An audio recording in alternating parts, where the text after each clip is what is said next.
بسم اللہ الرحمن الرحیم۔ السلام علیکم ورحمۃ اللہ وبرکاتہ۔ حضرت فاطمہ الزہرا رضی اللہ تعالیٰ عنہا میں بچپن کے وہ آثار ہی نہ تھے جو عام لڑکیوں میں ہوا کرتے ہیں۔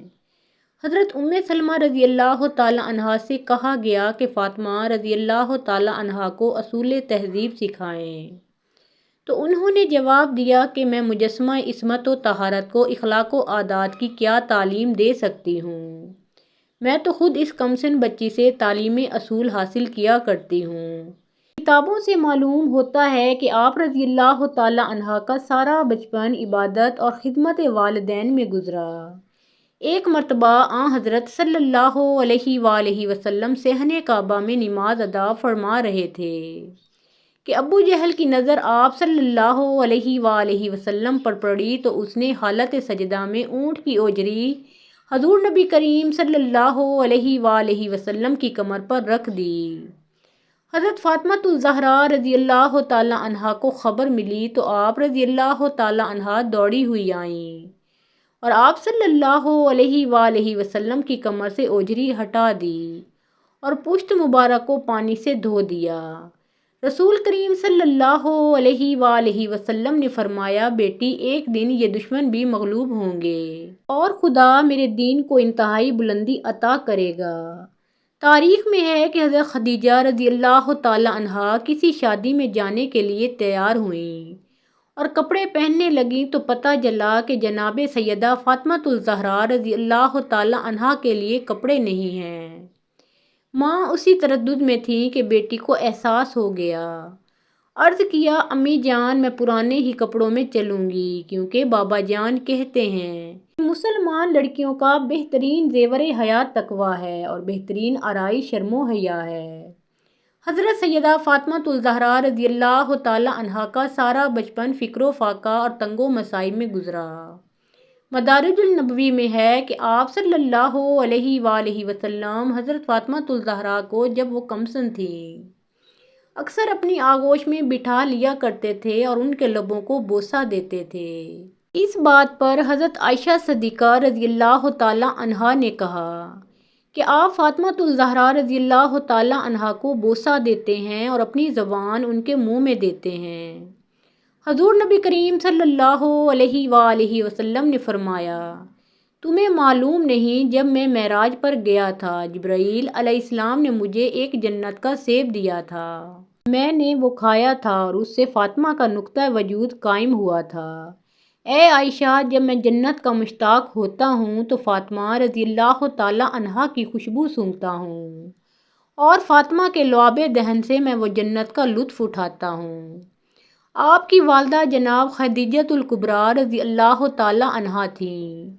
حضرت فاطمہ رضی اللہ تعالیٰ عنہا کو 5 سال ماں کی آغوش میں تربیت نصیب رہی۔ جناب خدیجہ رضی اللہ تعالیٰ عنہا کی علالت سے جناب سیدہ فاطمہ الزہرا رضی اللہ تعالیٰ عنہا کو بے حد رنج ہوا۔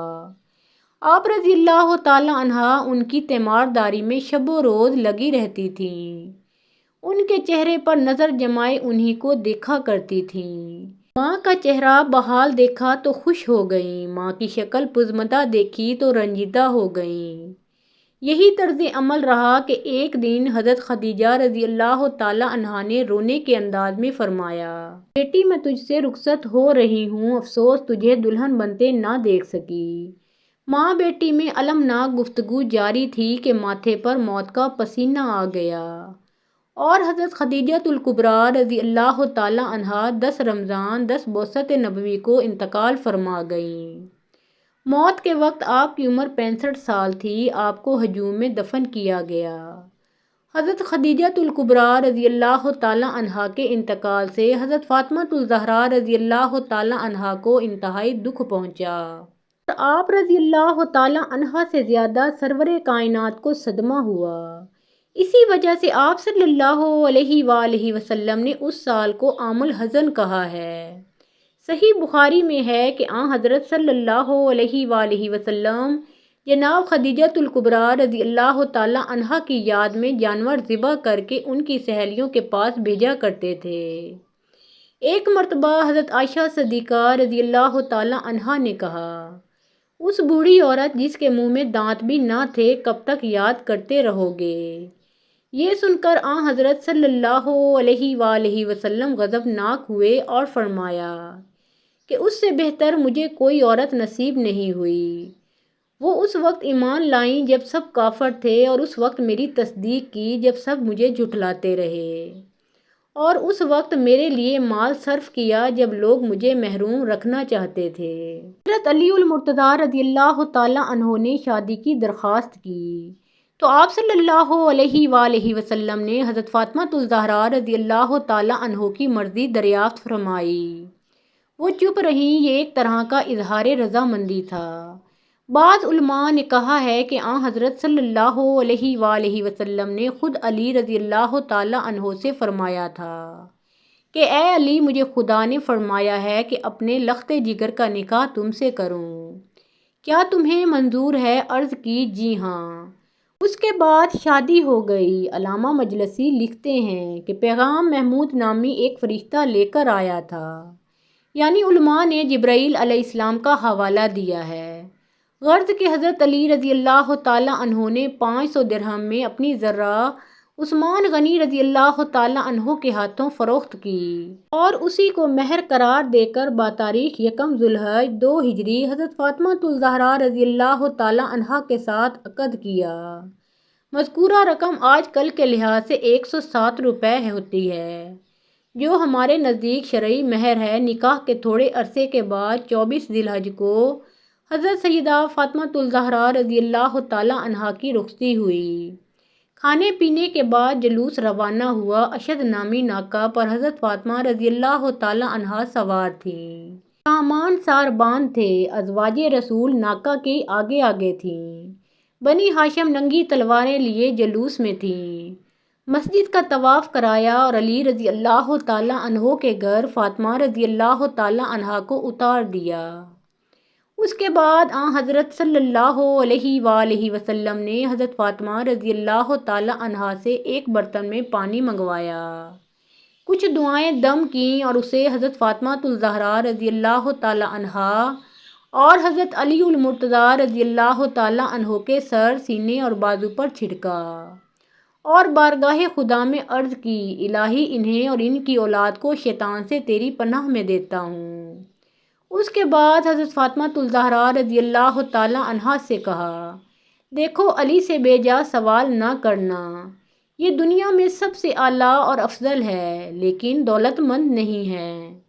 اور علی رضی اللہ تعالیٰ عنہ سے کہا کہ یہ میرے جگر کا ٹکڑا ہے، کوئی ایسی بات نہ کرنا کہ اسے ملال ہو۔ حضرت فاطمہ الزہراء رضی اللہ تعالیٰ عنہا کے ساتھ جس وقت حضرت علی رضی اللہ تعالیٰ عنہ کی شادی ہوئی، ان کے گھر میں ایک چمڑا تھا، رات کو بچھاتے تھے اور دن میں اس پر اونٹ کو چارہ دیا جاتا تھا۔ شوہر کے گھر جانے کے بعد آپ رضی اللہ تعالیٰ عنہا نے جس نظام زندگی کا نمونہ پیش کیا ہے وہ طبقہ نسواں کے لیے آج ایک مثالی حیثیت رکھتا ہے۔ آپ رضی اللہ تعالیٰ عنہا گھر کا تمام کام اپنے ہاتھ سے کرتی تھیں، جھاڑو دینا، کھانا پکانا، چرخہ کاٹنا، چکی پیسنا اور بچوں کی تربیت کرنا، سب کام اور اکیلی سیدہ عالم رضی اللہ تعالیٰ عنہا کرتی تھیں، لیکن نہ کبھی تیوری پر بل آئے اور نہ کبھی شوہر سے اپنے لیے مددگار یا خادمہ کی فرمائش کی۔ پھر جب 7 ہجری میں پیغمبر خدا نے ایک خادمہ عطا کی جو فضا کے نام سے مشہور ہے، تو رسول اللہ صلی اللہ علیہ وآلہ وسلم کی ہدایت کے مطابق سیدہ عالم رضی اللہ تعالیٰ عنہا فضا کے ساتھ کنیز جیسا سلوک نہیں کرتی تھیں، بلکہ ایک عزیز رفیق کار جیسا برتاؤ کرتی تھیں۔ ایک دن گھر کا کام خود کرتی تھیں اور ایک دن فضا سے کام لیتی تھیں، اور اس طرح خادمہ کو خادمہ نہ ہونے کا تصور پیدا نہ ہونے دیتی تھیں۔ دراصل یہ مساوات محمدی کی اعلیٰ مثال ہے۔ آپ رضی اللہ تعالیٰ عنہا نے عورتوں کو پردہ داری کا بتایا ہے اور خود بھی ہمیشہ اس پر عامل رہی ہیں، اور اتنی سختی کے ساتھ کہ مسجد رسول سے بالکل متصل قیام رکھنے اور مسجد کے اندر گھر دروازہ ہونے کے باوجود کبھی اپنے والد بزرگوار کے پیچھے نماز جماعت میں شرکت کے لیے مسجد میں تشریف نہ لائیں۔ ایک مرتبہ آپ صلی اللہ علیہ وآلہ وسلم نے منبر پر بیٹھ کر یہ سوال پیش فرما دیا کہ عورت کے لیے سب سے بہتر چیز کیا ہے؟ یہ بات سیدہ فاطمۃ الزہرا رضی اللہ تعالی عنہا تک پہنچی۔ آپ رضی اللہ تعالی عنہا نے جواب دیا کہ عورت کے لیے سب سے بہتر یہ بات ہے کہ نہ اس کی نظر کسی غیر مرد پر پڑے اور نہ ہی کسی غیر مرد کی نظر اس پر پڑے۔ رسول اللہ صلی اللہ علیہ وآلہ وسلم کے سامنے یہ جواب پیش ہوا تو آپ صلی اللہ علیہ وآلہ وسلم نے فرمایا، کیوں نہ ہو، فاطمہ میرا ہی ایک جزو ہے۔ دنیا اسلام کے قدیم مورخ ابن قتیبہ کا بیان ہے کہ حضرت فاطمہ رضی اللہ تعالی عنہا حضرت محمد مصطفیٰ صلی اللہ علیہ وآلہ وسلم کی وفات کے بعد صرف 75 دن زندہ رہ کر انتقال فرما گئیں۔ آپ رضی اللہ تعالی عنہا کے واقعہ وفات کے متعلق حضرت ابن عباس صحابی رسول کا بیان ہے کہ جب فاطمۃ الزہرا رضی اللہ تعالی عنہا کا وقت قریب آیا تو نہ معصومہ کو بخار آیا اور نہ ہی سر درد عارض ہوا، بلکہ آپ رضی اللہ تعالی عنہ نے امام حسن رضی اللہ تعالی عنہ اور امام حسین رضی اللہ تعالی عنہ کے ہاتھ پکڑے اور دونوں کو لے کر روضہ رسول پر گئیں اور قبر و منبر کے درمیان 2 رکعت نماز پڑھی، پھر دونوں کو اپنے سینے سے لگایا اور فرمایا، اے میرے بچوں، تم دونوں ایک ساتھ اپنے باپ کے پاس بیٹھو۔ امیر المومنین حضرت علی المرتضیٰ رضی اللہ تعالی عنہ اس وقت مسجد میں نماز پڑھ رہے تھے، پھر وہاں سے گھر آئیں اور ہاں حضرت صلی اللہ علیہ وآلہ وسلم کی چادر اٹھائی، غسل کر کے آپ صلی اللہ علیہ وآلہ وسلم کا بچا ہوا لباس پہنا۔ بعد ازاں زوجہ حضرت جعفر تیار حضرت اسماء کو آواز دی۔ حضرت اسماء رضی اللہ تعالی عنہا نے عرض کی، بی بی حاضر ہوتی ہوں۔ جناب فاطمہ رضی اللہ تعالی عنہا نے فرمایا، اسماء تم مجھ سے الگ نہ ہونا، میں ایک ساتھ اس میں لیٹنا چاہتی ہوں۔ جب ایک ساتھ گزر جائے اور میں باہر نہ نکلوں تو مجھ کو تعین آواز دینا، اگر میں جواب دوں تو اندر چلی آنا، ورنہ سمجھ لینا کہ میں رسول خدا صلی اللہ علیہ وآلہ وسلم سے ملحق ہو چکی ہوں۔ بعد ازاں رسول خدا صلی اللہ علیہ وآلہ وسلم کی جگہ پر کھڑی ہوئیں اور 2 رکعت نماز پڑھی، پھر لیٹ گئیں اور اپنا منہ چادر سے ڈھانپ لیا۔ الغرض جب ایک ساتھ گزری تو حضرت اسماء رضی اللہ تعالی عنہا نے جناب سیدہ کو آواز دی، اے حسن و حسین علیہ السلام کی والدہ، اے رسول خدا صلی اللہ علیہ وآلہ وسلم کی دختر۔ اگر کچھ جواب نہ آیا جب اسماء اس حجرہ میں داخل ہوئیں تو کیا دیکھتی ہیں کہ آپ رضی اللہ تعالی عنہا رحلت فرما چکی ہیں۔ اسماء گھر سے باہر نکل پڑیں۔ حسن و حسین رضی اللہ تعالی عنہ آ پہنچے، پوچھا، اماں اسماء، ہماری اماں کہاں ہیں؟ عرض کی، حجرے میں ہیں۔ شہزادے حجرے میں پہنچے تو دیکھا کہ مادر گرامی انتقال فرما چکی ہیں۔ شہزادے روتے ہوئے مسجد میں پہنچے، حضرت علی المرتضیٰ رضی اللہ تعالی عنہ کو خبر دی۔ آپ رضی اللہ تعالی عنہ صدمے سے بے حال ہو گئے، پھر وہاں سے بے حال پریشان گھر پہنچے تو دیکھا کہ اسماء سرہانے بیٹھی رو رہی ہیں۔ آپ رضی اللہ تعالی عنہ نے چہرہ انور کھولا، سرہانے ایک رکا ملا جس میں شہادتین کے بعد وصیت پر عمل کا حوالہ تھا اور تاکید کی تھی کہ مجھے اپنے ہاتھوں سے غسل دینا، کفن پہنانا، رات کے وقت دفن کرنا۔ اس میں یہ بھی لکھا تھا کہ میں تمہیں اللہ کے سپرد کرتی ہوں اور اپنی تمام اولادوں سادات کو سلام کرتی ہوں جو قیامت تک پیدا ہوں گی۔ جب رات ہوئی تو حضرت علی المرتضیٰ رضی اللہ تعالی عنہ نے غسل دیا، کفن پہنایا، نماز جنازہ پڑھی۔ روایت مشہور ہے، جنت البقیع میں لے جا کر دفن کر دیا۔ ایک روایت میں ہے کہ آپ رضی اللہ تعالی عنہ کو منبر رسول اور قبر رسول صلی اللہ علیہ وآلہ وسلم کے درمیان دفن کیا گیا۔ کتب مقاتل میں ہے کہ غسل کے وقت حضرت علی المرتضیٰ رضی اللہ تعالی عنہ نے پشت و بازو فاطمہ پر درہ عمری کا نشان دیکھا تھا اور چیخ مار کر روئے تھے۔ صحیح بخاری اور مسلم میں ہے کہ حضرت علی المرتضیٰ رضی اللہ تعالی عنہ نے فاطمہ الزہرا رضی اللہ تعالی عنہا کو رات کے وقت دفن کیا۔ غسل و کفن کے بعد حضرت علی المرتضیٰ رضی اللہ تعالی عنہ اپنی اولاد اور اپنے عزیزوں سمیت جنازہ لے کر روانہ ہوئے۔ بحار الانوار کتاب الفتن میں ہے کہ راستہ دیکھنے کے لیے ایک شمع ساتھ تھی اور حضرت زینب رضی اللہ تعالی عنہا جو کافی کم سن تھیں، سیاہ لباس میں لپٹی ہوئی اس سایہ میں چل رہی تھیں جو شمع کی وجہ سے زمین پر پڑ رہا تھا۔ حضرت علی المرتضیٰ رضی اللہ تعالی عنہ جب جنت البقیع میں پہنچے تو ایک سمت سے آواز آئی کہ اور خودی خدائی قبر نمایاں ہو گئی، اور حضرت علی المرتضیٰ رضی اللہ تعالی عنہ نے اس قبر میں حضرت فاطمۃ الزہراء رضی اللہ تعالی عنہا کو دفن کیا اور اس طرح زمین برابر کر دی کہ نشان قبر معلوم نہ ہو سکے۔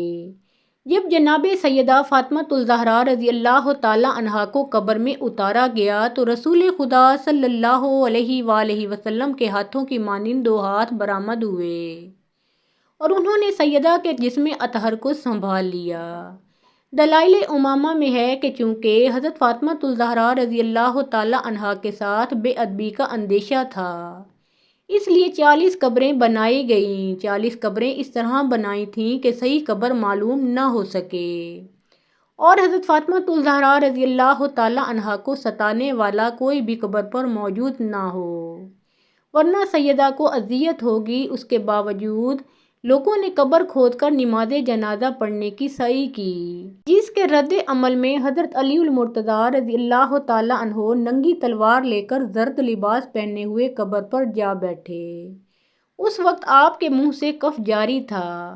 یہ دیکھ کر لوگوں کی ہمتیں پست ہو گئیں اور آگے نہ بڑھ سکے۔ وفات کے وقت جناب سیدہ فاطمۃ الزہراء رضی اللہ تعالی عنہا کی عمر 28 سال تھی۔ اللہ تعالی ہمیں دین کی مکمل سمجھ نصیب فرمائے اور ہمیں نیکوکاروں میں شامل کرے، آمین یا رب العالمین۔ محترم ناظرین، پیارے آقا محمد مصطفیٰ صلی اللہ علیہ وآلہ وسلم کا پیارا نام ایک بار کامنٹ سیکشن میں ضرور لکھیں۔